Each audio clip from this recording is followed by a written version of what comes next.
স্বামীর বন্ধুকে নিয়ে ঘরে শুয়ে থাকে।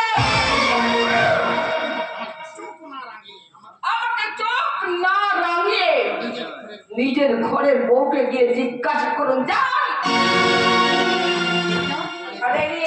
ঘড়িটা আমি দিয়ে গেলাম, বলবেন এই বাজারের মেয়েটা ঘড়িটা দিয়ে গেছে। এত বড় বিশ্বাসঘাতকতা তোর, তোমার আর বেঁচে থাকার কোনো অধিকার নেই উত্তরা। তুমি আমার বিশ্বাসে বিষ ঢেলেছ, আমার বিশ্বাসে বিষ ঢেলেছ। তোমাকে আমি খুন করবো এখন। তোমার বেঁচে থাকার কোনো অধিকার নেই।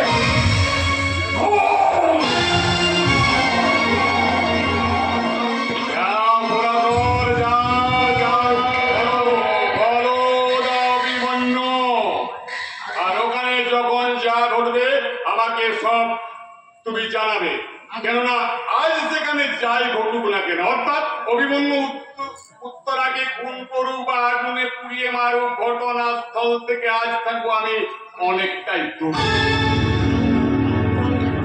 ঘন্টা খেলাটা নিজের চোখে দেখি।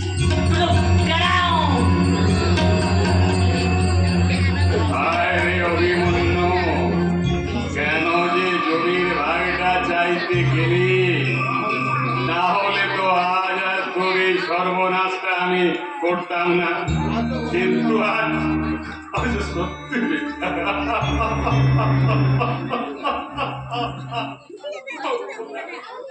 তোর কথা ভেবে আমার চোখে আর জল আসছে। দেখি দুচ্ছধন পাশে বিবেক,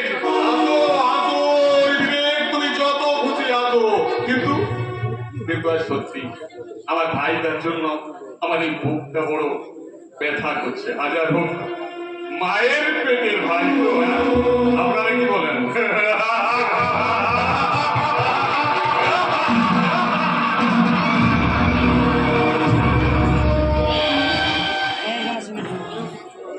কিছু বলবে না। সভ্যতার বিষয়ে মানুষ আজ বোবা হয়ে গেছে। টাকা পয়সা শিক্ষা দীক্ষায় মানুষ আজ বড় হলেও তার মনটা ততটাই শুকিয়ে ছোট হয়ে গেছে। একই ছাদের নিচে বাস করেও কেন কেন এখন প্রত্যেকটা মানুষ একা, ভীষণ একা। কিন্তু আমিও একা একা বাঁচতে পারবো না রে বোন, তাই তো তোর কাছে ছুটে এলাম। কেন কেন এসেছো দাদা এখানে? তুমি জানো না ও আমার গোয়ার ছেলে? এখানে তোমাকে দেখলে আমাকে জানা তাই বলবে। আমি এক্ষুনি চলে যাবো রে বোন, বিশ্বাস কর। তোকে কতদিন না দেখে তোকে শুধু একবার চোখে দেখার জন্য মনটা যে আমার ছটফট করছে। তাই নাকি? বলে চলে আজ এত দরদ উঠলে উঠলো? ওভাবে বলিস না রে, বাবা মারা যাওয়ার পর তোকেই তো আমি কোলে পিঠে করে মানুষ করেছি।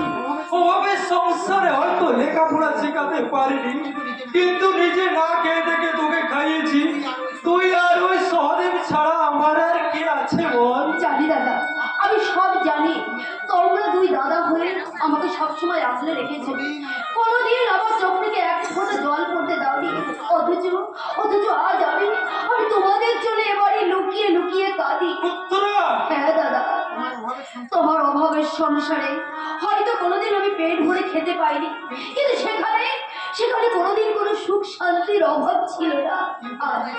আজ আমি এত বড় বাড়ির বউ, টাকা পয়সা গাড়ি গয়না কোনো কিছুর আমার অভাব নেই দাদা, কিন্তু আমার যে এখানে এতটুকু সুখ নেই দাদা, এতটুকু সুখ নেই। কাঁদিস না বোন, কাঁদিস না।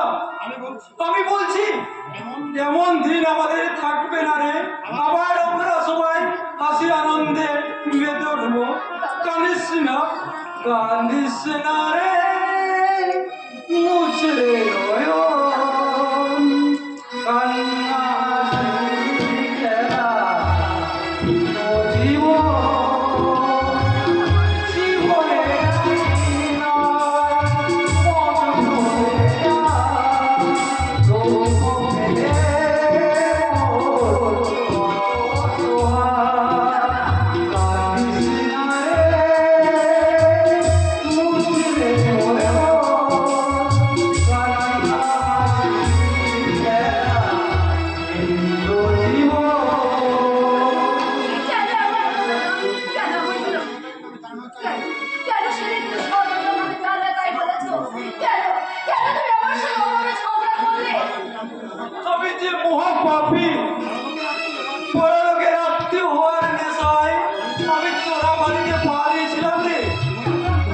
সামান্য ফুল চাষি থেকে আমি ম্যানেজার হতে চেয়েছিলাম। সব তো যে আমার। এতদিন পর তোমার এই চৈতন্যটা কেন জাগলো না? এই কদিন আমি বাড়িতে বসে থেকে বেশ বুঝতে পারছি। জমিটা গেছে, দোকানটা গেছে, নগদ টাকা যা ছিল সবাই শেষ।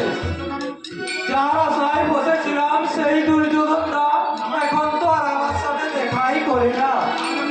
আজ আমি বেশ বুঝতে পারছি রে বোন, গরিবের কেউ নেই, গরিবের কেউ সেই নেই। বুঝলে দাদা, কিন্তু এমন সময় বুঝলে যে যে আজ আমার সর্বস্ব হারাতে চলেছে।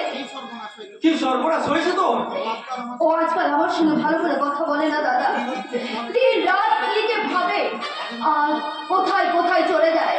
মাঝ রাতে বাড়ি ফিরে আসে, এসে পাশের ঘরে শুয়ে পড়ে। না না, আমি ওকে বুঝিয়ে বলবো। সহদেবের নামে আমি যা মিথ্যে কথা বলেছিলাম, ওই দারোগা বাবু আরো কোথায় যা আমাকে সেদিন দাঁড়িয়ে তুলেছিল।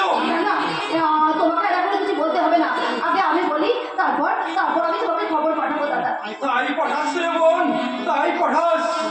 তবু যাওয়ার আগে আমি একটা কথা বলে যাই, তোর এই অশিক্ষিত মূর্খ বড় ভাইটাকে তুই ক্ষমা করিস রে বোন, তুই ক্ষমা করিস, তুই ক্ষমা করিস রে বোন, তুই ক্ষমা করিস। তুমি তো আমার কাছে ক্ষমা চাইছো দাদা, কিন্তু আমি আমি কার কাছে ক্ষমা চাইবো? আমি তো বুঝতেও পারলাম না আমার আমার অপরাধটা কি। ও ঠাকুর, তুমি আমার স্বামীর মনে শান্তি ফিরিয়ে দাও ঠাকুর, আমার স্বামীর মনে তুমি শান্তি ফিরিয়ে দাও।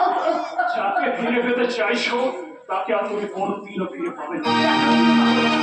আমি যদি মন প্রাণ দিয়ে ভগবানের কাছে চেয়ে থাকি তাহলে শান্তি আমি ঠিকই পাবো। কাকে ফিরে পেতে চাইছো, শান্তি না সহদেব?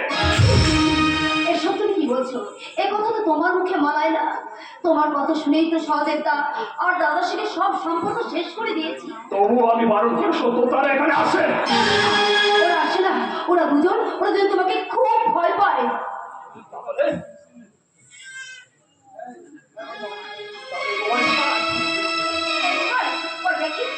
তাহলে রোমান বোধ হয় তোমার দাদা কিংবা দাদা হতে পারে। যাক, এই সামান্য রোমান নিয়ে তুমি এত উত্তেজিত হচ্ছ কেন? রুমালটা সামান্য হলে আমার তো ঘড়িটা কিন্তু সামান্য নয়। সেটা তোমার হাতে নেই কেন? মানে ঘরের মধ্যে কি সবসময় ঘড়ি করে থাকতে হয়?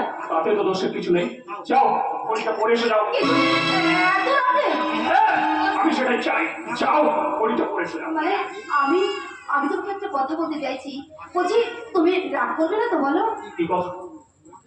তোমাকে ভয়ে এতদিন একটা কথা বলতে পারিনি। কি কথা? ভালোবাসে যে জিনিস একটা তুমি আমাকে পুরস্কার দিয়েছিলে, সেটাকে না কদিন হলো আমি খুঁজে পাচ্ছি না। খুঁজে পাচ্ছ না মানে? কোথায় রেখেছো? আমি তো তোমার সিঁদুকের মধ্যে রেখেছিলাম। সিন্ধুকের চাবি কোথায় থাকে? আমার আঁচলে বাঁধা থাকে, কিন্তু রাতের বেলা আমি বিছানা তলে নিয়ে শুই। তাহলে তাহলে সিন্ধুকে কি সিন্ধুক কি সেটা গিলে ফেললো নাকি সেটা হাওয়ায় মিলিয়ে? কি হলো? চুপ করে আসে, জবাব দাও।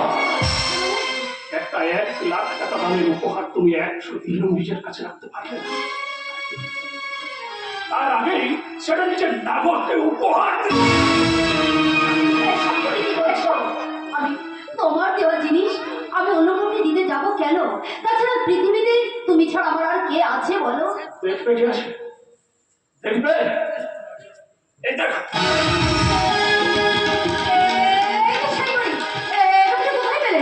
আমার সঙ্গে একদম নাটক করার চেষ্টা করবে উত্তরা।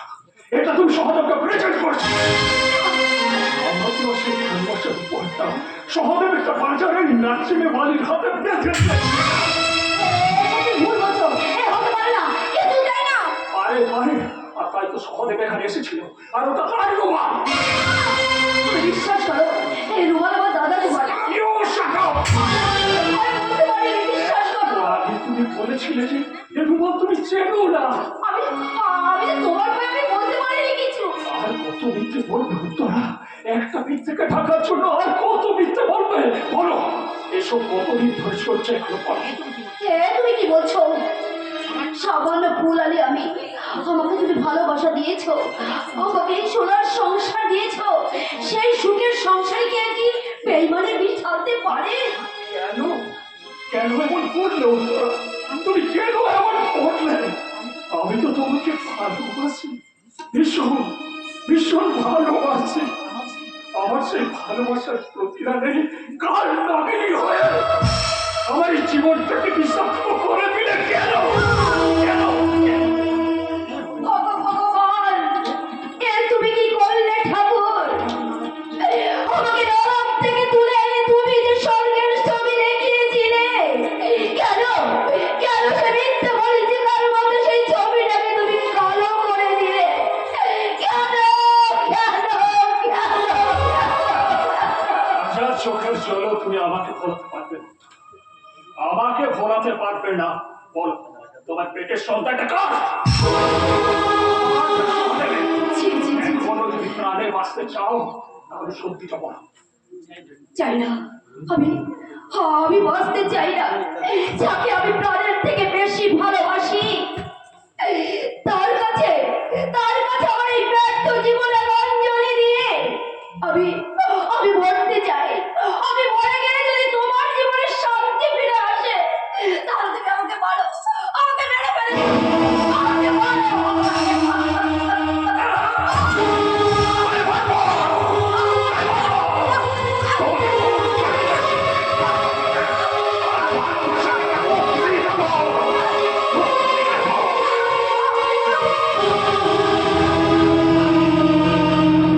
তোমাকে দেখে কোন মেয়ে আর কোন পুরুষের ভালোবাসা নিয়ে ছেলেখেলা করবে না।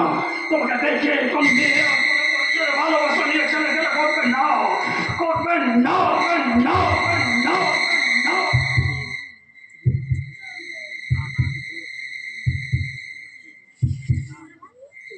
না, না, আমি কোনো অন্যায় করিনি, আমি কোনো অন্যায় করিনি। পাপের শাস্তি দিয়েছি।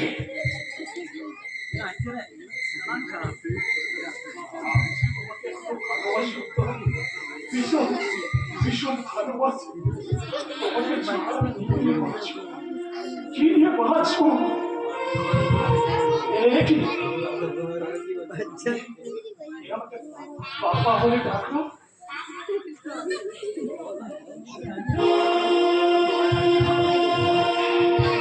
এ কি?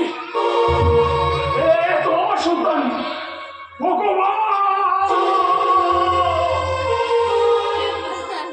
আমি কি করলাম? আমি কি করলাম?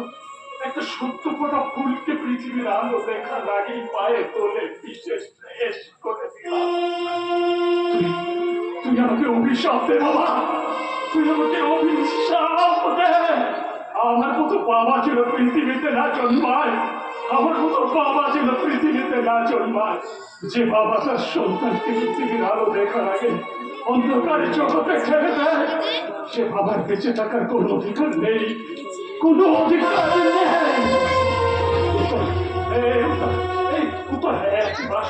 একটিবার চোখ মেলে দেখো, একটিবার চোখ মেলে দেখো। বিশ্বাস করো তোমাকে আমি অনেক অনেক অনেক দূরে চলে যাবো, সেখানে টাকা পাইছো আমার তুমি আর আমি থাকবো, তোমাকে আর কখন কোনোদিন করে উঠতো না। একটিবার শুধু চোখ মেলে তাকাও না।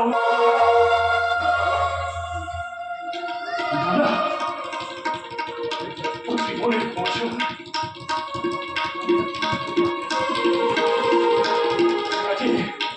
নিজেকে শেষ করে দিয়ে আমি তোমার কাছেই ফিরে যাবো উত্তরা, আমি তোমার কাছেই ফিরে যাব, তোমার কাছে। আমি এই গ্রাম ছেড়ে পালিয়ে যাচ্ছি ভাই। যাওয়ার আগে একটা কথা বলতে এলাম। একটু আগে গঙ্গারামের ধাবায় যা কিছু দেখেছো সবাই একটা নাটক সাজানো ঘটনা। হ্যাঁ, মামাবাবু ডুপ্লিকেট চাবি দিয়ে ঘড়িটা আমি চুরি করেছিলাম। মামাবাবু সেটা সাবিত্রীর হাতে বেঁধে দিয়েছিল। সাবিত্রী ও মামাবাবুর শেখানো কথাই বলেছে। উত্তরা কিংবা সহদেব এসবের কিছু জানে না। ওরা ফুলের মতো নিষ্পাপ পবিত্র। এসব মামাবাবুর ষড়যন্ত্র। হ্যাঁ, আমি তোমাদের নুন খেয়েছি। সারা জীবন মামাবাবুর হয়ে চামচাগিরি করলো। আমি তোমাকে ভালোবাসি অভি। তাই তো তুমি এই গ্রাম ছেড়ে এখনই উত্তরাকে নিয়ে পালিয়ে যাও। যাবো কোথায়? তাকে নিয়ে যাব। আমি ওই নিষ্পাপ মেয়েটার গলা টিকে খুন করে ফেলবো। ওই দেখো, ওই দেখো। না না, এ হতে পারে না, এ হতে পারে না। শিগগির এসো, তোমার আগে ওকে হাসপাতালে নিয়ে যেতে হবে। এখনো বাঁচার আশা আছে। এসো বন্ধু, এসো, আর দেরি করো না। তোমার আগে ওকে হাসপাতালে নিয়ে যেতে হবে। আমরা পেছনের দরজা দিয়ে ওকে হাসপাতালে নিয়ে যাবো। আর দেরি করো